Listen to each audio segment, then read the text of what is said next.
असत्यमप्रतिष्ठं ते जगदाहुरनीश्वरम् अपरस्परसम्भूतं किमन्यत् कामहेतुकम्। तो असुर प्रवृत्ति के लोग ऐसा मानते हैं, मतलब जो लोग ऐसा मानते हैं वो असुर प्रवृत्ति के बन जाते हैं। बुराई कैसे पनपती है और बुराई पनपने के पीछे क्या किस तरह के माइंडसेट काम करता है। जब आप एज ए प्रिंसिपल ये मानते हो कि दुनिया में ये जो सच्चाई, ये सब चीजें मिडिल क्लास वैल्यूज है, इसका कोई ज्यादा इंपॉर्टेंस नहीं है, आपको आगे बढ़ना है, you have to compromise with this. दुनिया में सच्चाई नाम की कोई चीज नहीं है। दुनिया तो रैंडमली पैदा हुआ, एक लाइफ है, खाओ पियो मस्त जाओ। किसने देखा क्या किया? हाँ, पुलिस पकड़ ना ले, कोई मार ना दे, be careful about that. Once you cultivate this attitude, अब आप क्या करोगे? किसी को भी लूटो, किसी को भी ठगो, किसी को भी मारो, घर में आप कैसा भी व्यभिचार करो, कोई आपके अंदर कोई रुकने वाला, मतलब जो होता है ना, जो आपके अंदर एक सिक्स सेंस होता है जो आपको रोकता है, रोकेगा नहीं। क्यों? क्योंकि आपके व्यवहार के पीछे जो बेसिक प्रिंसिपल है वो है असत्यम अप्रतिष्ठन्ते। ये सारा संसार सत्य पर नहीं टिका है। वैल्यूज, इसका वैल्यूज सिर्फ एक, ये जस्ट एक फिक्शनल थिंग है। वैल्यूज हमारे आपके बच्चे भी तो आजकल यही करते हैं ना। जैसे हमने एक सिस्टम बनाया हमारी सोसाइटी ने, कोई भी प्राणी हो उसके लिए काम वासना होती है, सेक्सुअल डिजायर होता है, पर उसको हम रेगुलेट करके यूज करें। शादी क्या चीज है? विवाह। विवाह एक नेगेटिव चीज है, वो एक रेगुलेशन है। क्या? जो एक नेचुरल डिजायर है ह्यूमन बीइंग में, उसको रेगुलेटेड करके यूज करने का नाम विवाह है। विवाह से आपको, विवाह से पहले आप काम वासना को पूरा मत करो, नहीं तो क्या होगा? अगर अच्छा सपोज हम मान लेते हैं विवाह का, विवाह नामक जो इंस्टीट्यूशन है वो नहीं होता है, तो क्या होगा? हम जंगली जानवरों की तरह होंगे। कोई कभी कहीं किसी के साथ भी कुछ भी करेगा। मर्यादा समझते हैं, फिर क्या होगा? बाकी तो जो होगा होगा। वो एड्स में ही 2 साल में मर जाएगा, 15 साल में सब एड्स में ही मरेंगे। तो ये जो इंस्टीट्यूशंस बनाए गए हैं वैल्यू बेस्ड, एथिक बेस्ड, ये हमारी भलाई के लिए होती है। आपको हर सुख भोगने का अधिकार है, बट विथ रेगुलेशन, तो आप सुखी रहोगे। खाना आप कुछ भी खा सकते हो ना, आपके पास पैसा है, बाजार में सामान मिलता है। इवन आप, चलो आप नॉन वेज नहीं है, वेजिटेरियन है, तो भी वेजिटेरियन के बाजार में तो लाखों ऑप्शन है ना। पर क्या आप जो मर्जी खा जाते हो? नहीं खाते हो ना। क्यों? आपको पता है दिन भर बैठ के भी आप खा सकते हो, इतना पैसा आपके पास है। मतलब खाने पीने में ज्यादा पैसा थोड़ी खर्च होता है, कुछ भी खा सकते हो ना। पर तब भी डर लगता है, कंट्रोल करते हैं। क्यों? खाना अवेलेबल है, मैं खा सकता हूं, इसका अर्थ नहीं कि मैं खा जाऊं। कंट्रोल, रेगुलेशन आता है जिंदगी के लिए, दैट इज वैल्यू। खाना होने पर भी रेगुलेटेड वे में खाना, इट्स ए वैल्यू, एथिक। ये क्या हेल्प करता है? मुझे सरवाइव करने में हेल्प करता है। काम वासना पूरी करने के लिए सारे ऑप्शन होने के बावजूद भी जब मैं एक रेगुलेटेड वे में एक मैरिज इंस्टीट्यूशन के थ्रू अपने डिजायर को फुलफिल करता हूं, दैट इज ए वैल्यू। पर जब आप इस वैल्यू को एक मिडिल क्लास एथिक मान के इग्नोर करते हो, आपको लगता है ये सब बकवास चीजें हैं, ऐसा कुछ नहीं है, you are very much open. आप 12-13 साल के बच्चा हो गए तो आपका शुरू हो गया अपोजिट सेक्स के साथ संबंध बनाना शुरू हो गया, और आप 80-90 साल का हो अभी भी आप ढूंढते रहते हो कोई मिल जाए आपको, कोई दूसरा। तो ये क्या है? अब इससे चलो आप अकेले करते हो, 2 4 10 लोग करते हैं, दैट्स ओके। जब पूरी सोसाइटी ऐसा बन जाए, कितनी मार काट कत्ले आम बनेगा पता है? क्योंकि आफ्टर ऑल जेलेसी तो सबके अंदर है। मैं इसे पसंद करता हूं, इसको कोई दूसरा उठा के ले गया, कितनी बीमारियां होंगे, कितनी प्रॉब्लम होंगे। तो हमारे बच्चे भी यही करते हैं, पर इससे सोसाइटी टूटता है। ये जो वैल्यूज है वो क्यों बना था? सोसाइटी को एक डिसिप्लिन वे में चलाओ, जैसे हर आदमी खुश रहे। नहीं हो रहा है, टूट रहा है, टूट रहा है, क्योंकि वैल्यूज को हम रेस्पेक्ट नहीं करते। क्यों नहीं करते? बैकग्राउंड में यही है कि ये दुनिया में सच, अहिंसा, ये जो वैल्यूज है ये यूजलेस है, दुनिया इससे नहीं बनी है। यही फर्स्ट लेवल होता है। अगला क्या है? जगदाहुर अनीश्वरम। ये जरा जगत है ना, संसार, ये अनीश्वर है, ईश्वर रहित है। यहाँ कोई ईश्वर विश्वर नहीं है, किसी को मानने की जरूरत नहीं है। ये दुनिया वैसे ही बन गया। पुराणों में आप कहानियों में राक्षसों की जो कहानियां पढ़ते हैं, उसमें भी आप यही देखते हैं ना। क्या ये राक्षस कौन होते हैं? तो भगवान को नहीं मानते है ना, किसी को भी नहीं मानते। और अगर उनका गुरु शुक्राचार्य उनको बताए कि भाई क्या है, मानो ना मानो, उनकी तपस्या करो तो फल मिलेगा, तो वो फिर शिव की तपस्या करते हैं, क्योंकि कहते हैं वो शिव, वो भोलेनाथ है, वो दे देते हैं। फिर वो तपस्या में जब फल मिल जाता है, फिर वो उन्हीं पर अप्लाई करते हैं, उन्हीं को मारने काटने के लिए। तो भगवान कोई चीज है जो संसार को बनाता है? नहीं। उनको उल्टा अगर भगवान समझ में आ जाए कि भगवान है, तो उनको जेलेसी होती है। जेलेसी क्यों? ये क्यों बना है कि मैं क्यों नहीं बन सकता है ना? ये किस बेस पर ये बना दुनिया का क्रिएटर? कोई इलेक्शन हुआ था, कोई इंटरव्यू हुआ था, ये कैसे बन गया भाई? मैं क्यों नहीं बन सकता? ईश्वर को ना मानना से भी करप्शन बढ़ता है। इस बात को डिस्कस करने से पहले मैं आपको, अभी कुछ साल पहले एक सर्वे आया था। 2 अलग अलग सर्वे है, पर दोनों के बीच में बड़ा रिलेशनशिप है। एक था जो ईश्वर को मानने वाला, जो थेइस्ट होते हैं, वो एथिस्ट लोगों से ज्यादा दिन जीते हैं।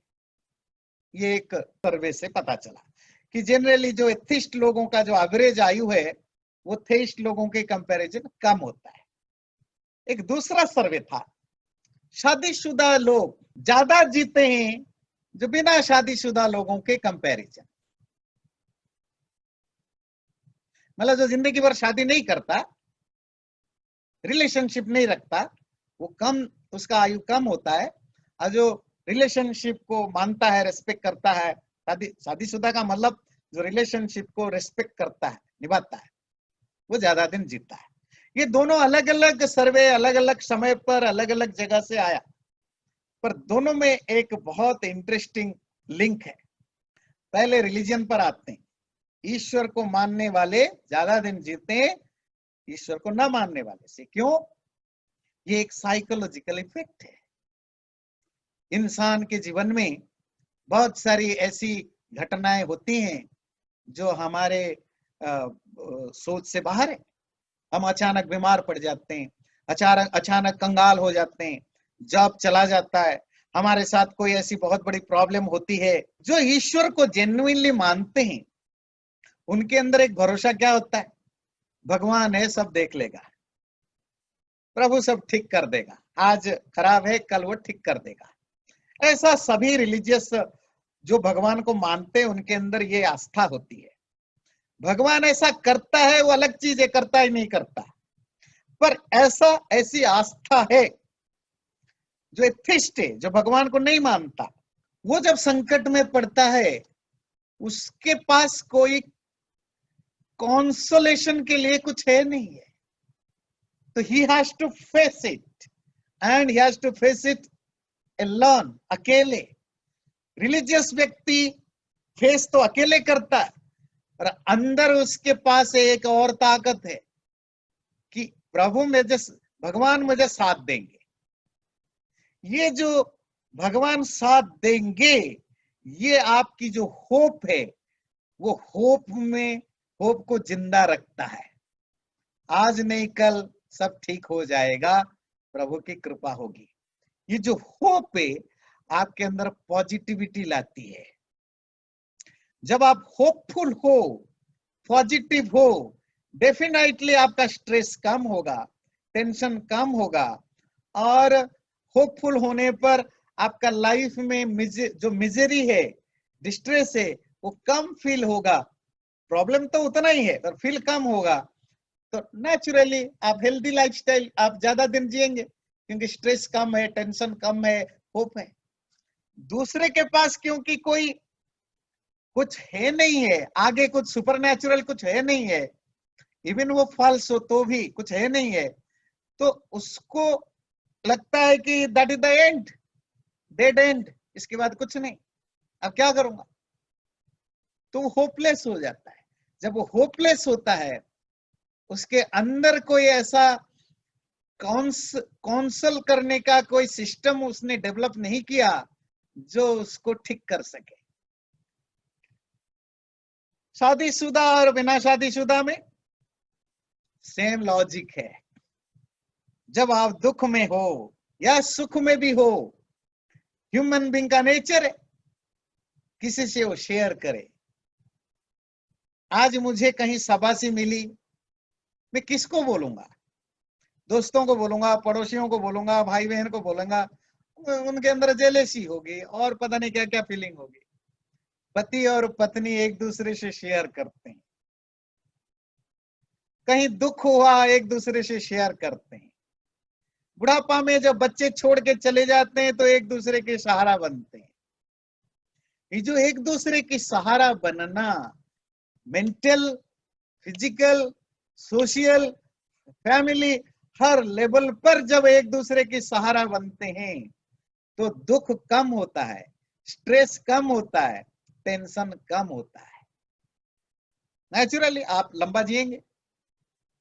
जिसके लाइफ में कोई रिलेशनशिप का रेस्पेक्ट नहीं किया, उसने जिंदगी भर अयासी किया, हजारों लोगों से संबंध रखा, पर कोई डिवाइन रिलेशनशिप नहीं रखा। ये डिवाइन रिलेशनशिप है पति पत्नी का, पवित्र होना चाहिए। अगर आपकी पति पत्नी के संबंध में वो पवित्रता नहीं रही तो मतलब आप एब्सोल्युटली अपने सुख दुख शेयर नहीं कर पाते हैं, एक दूसरे के सुख दुख में साथ नहीं दे पाते हैं। आपका फ्रस्ट्रेशन आपका अपना है, आपका होपलेसनेस आपकी अपनी है, आपका दर्द आपका अपना है, आपका सुख आपका अपना है, फिर तो मरेंगे अपने ही, तड़प तड़प के मरेंगे। शेयरिंग जो होता है ना, वो आपके सुख दुख का जो शेयरिंग है वो आपको रिलैक्स कर देता है। इसीलिए बिना शादीशुदा डेफिनेटली जल्दी मरता है, नो डाउट। तो दोनों के बीच में कॉमन क्या है? कॉमन है कि दोनों के लिंक में कॉमन है कि दोनों परिस्थिति में आपको एक साइकोलॉजिकल सपोर्ट मिलता है। समझ में आया? और ये जो साइकोलॉजिकल सपोर्ट है, ईश्वर की विश्वास करना या पति पत्नी संबंध में, वो पति पत्नी के संबंध में ये एक रियल रिलेशनशिप है, प्रैक्टिकल है, डायरेक्ट है, आप फील करते हो। परमात्मा को जिस रूप में भी आप मानते हो, फिक्शनल मानते हो या जैसे भी, पर अगर आपका एक बिलीफ सिस्टम डेवलप हुआ है कि परमात्मा है, तो फिर आप सेम कॉन्सोलेशन आपको मिलता है। पहली चीज। अब आते हैं सेकंड चीज पर। ईश्वर को मानने वाले पाप कम करते हैं। यकीन मानिए, एक बड़ी इंटरेस्टिंग चीज हम डिस्कस कर रहे हैं। दुनिया में जितना क्राइम हो रहा है या जितने क्राइम कम है, उसका सिर्फ यही कारण नहीं है कि किसी सोसाइटी में लॉ एंड ऑर्डर सिचुएशन बहुत अच्छा है इसीलिए, नहीं। पूरे दुनिया में जो मानव जाति में जो करप्शन या क्राइम का कम होने का एक सबसे बड़ा कारण होता है, लोग किसी ना किसी सुपरनैचुरल पावर से डरते हैं कि ये पाप है, ये पुण्य, पाप और पुण्य का कंसेप्ट भगवान सजा देगा। दूसरे रिलीजन में कहते हैं भगवान सजा देगा, भगवान खुश होगा। हमारे यहाँ कहते हैं कर्म सिद्धांत है। वो सब तो रिलीजियस फील्ड में ही आता है ना। तो ईश्वर विश्वास करने से इवन एक लेमैन जो 100% नहीं मानता तो भी वो कुछ गलत काम करने से डरता है। और अगर आप जेन्युइनली ईश्वर को मानते हैं, ईश्वर को समझते हैं, डेफिनेटली आपसे गलत काम होगा भी नहीं। राक्षस गलत क्यों होते हैं? पुराणों में जिन राक्षसों को पढ़ते थे, भगवान को नहीं मानते, ईश्वर को। तो इसका मतलब जितने भी बुरे लोग हैं, राक्षसीय प्रवृत्ति पैदा होने का एक कारण है ईश्वर को ना मानना भी। ध्यान दीजिएगा। अगला है अपरस्पर संभूतम किमन्यत् काम हेतुकम। ये दुनिया जो बनी है ना, ये जो हम शास्त्र चर्चा करते लंबे लंबे छोड़ते हैं, रितम च सत्यम, ये संसार रितम से बना। रितम मतलब आपसे इटर्नल लॉज के बेस पर परमात्मा ने बनाया। परमात्मा कंट्रोल करता है, उसमें लॉ ऑफ कर्मा भी चलता है, लॉ ऑफ नेचर भी है। इन सब के बेस पर दुनिया चलती है या बनती है। बाकी लोग क्या मानते हैं? जो राक्षस प्रवृत्ति का, ये सब बकवास है, ये ढकोसला है, ये पुंगापंथी है। तो फिर सच क्या है? राक्षस लोगों के विचार में सच है कि दुनिया में ऐसा कुछ नहीं। ये एक दूसरे से मिलो, बच्चे पैदा होते हैं, सेक्स करो, बच्चे पैदा होते हैं, एनिमल सेक्स करते हैं, बच्चा पैदा होते हैं, इंसान पैदा करता है, होता है। इसी से दुनिया बना है। कोई भगवान नहीं, कोई संसार नहीं, कोई लॉ नहीं, कुछ नहीं। सब काम वासना आधारित दुनिया है। काम वासना वाला सेक्सुअल डिजायर, इसी से दुनिया बना है। और इस दुनिया का कोई मतलब नहीं। अहेतुकम, ये बड़ा इंटरेस्टिंग सवाल है, वो है अहेतुकम। This universe is causeless, this universe is purposeless. Don't think about the universe, this is all about individual relationship. Enjoy the life, that is the universe. तो ये जो हमने डिस्कस किया, ये कि एक राक्षस बनने के लिए, बुरा आदमी बनने के लिए, बुरा काम करने के लिए किस तरह के माइंड सेट बनते हैं, मतलब किस तरह के प्रिंसिपल्स आपके माइंड में काम करते हैं आपके द्वारा गलत काम कराने के लिए।